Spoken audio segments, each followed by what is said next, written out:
যুক্তরাষ্ট্রের ট্রাম্প প্রশাসন কর্তৃক ঘোষিত বাংলাদেশ সহ ৭৫টি দেশের নাগরিকদের জন্য ইমিগ্র্যান্ট অভিবাসী ভিসা স্থগিতের সিদ্ধান্তটি ২০২৬ সালের ২১শে জানুয়ারি থেকে কার্যকর হতে যাচ্ছে।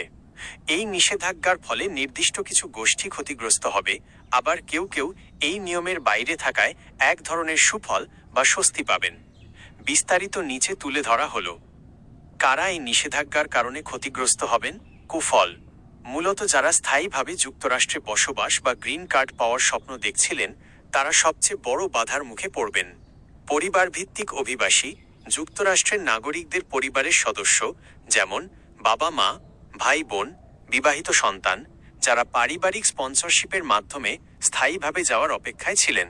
কর্মসংস্থান ভিত্তিক গ্রিন কার্ড: যারা নির্দিষ্ট চাকরির অফার নিয়ে স্থায়ীভাবে যুক্তরাষ্ট্রে সেটল হতে চেয়েছিলেন। ডিভি লটারি আবেদনকারী: লটারি বিজয়ী দেশগুলোর নাগরিকরা এই সময়কালে কোনো অভিবাসী ভিসা পাবেন না। উল্লেখ্য, বাংলাদেশিদের জন্য ডিভি লটারি আগে থেকেই বন্ধ।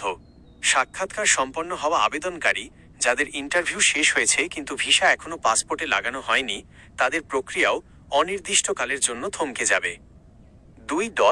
কারা এই তালিকার বাইরে বা সুবিধাজনক অবস্থানে থাকবেন? সুফল: এই নিষেধাজ্ঞা সবার জন্য নয়।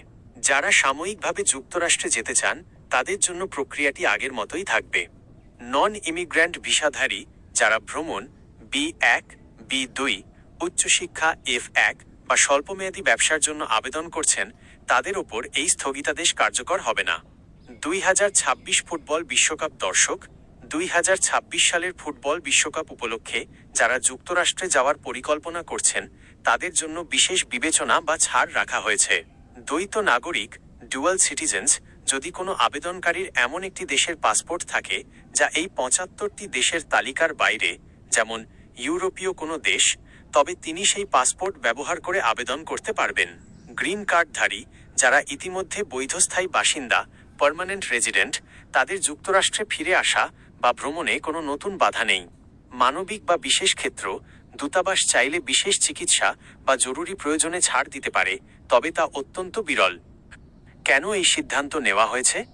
মার্কিন পররাষ্ট্র দপ্তরের মতে, এই ৭৫টি দেশের নাগরিকরা যুক্তরাষ্ট্রে গিয়ে সে দেশের পাবলিক চার্জ বা সরকারি জনকল্যাণমূলক সুবিধার ওপর বেশি নির্ভরশীল হয়ে পড়তে পারেন। আমেরিকান করদাতাদের অর্থ সাশ্রয় এবং অভিবাসন পদ্ধতি পুনরায় মূল্যায়নের জন্য এই সাময়িক বিরতি দেওয়া হয়েছে। এক নজরে বর্তমান পরিস্থিতি ২০২৬। বিষয়: সুফল প্রভাব পড়বে না, ক্ষতিগ্রস্ত হবেন, প্রভাব পড়বে।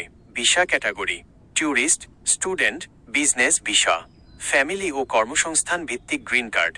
উদ্দেশ্য: ভ্রমণ, শিক্ষা, বিশ্বকাপ, ফুটবল দর্শন, স্থায়ীভাবে বসবাস বা অভিবাসন।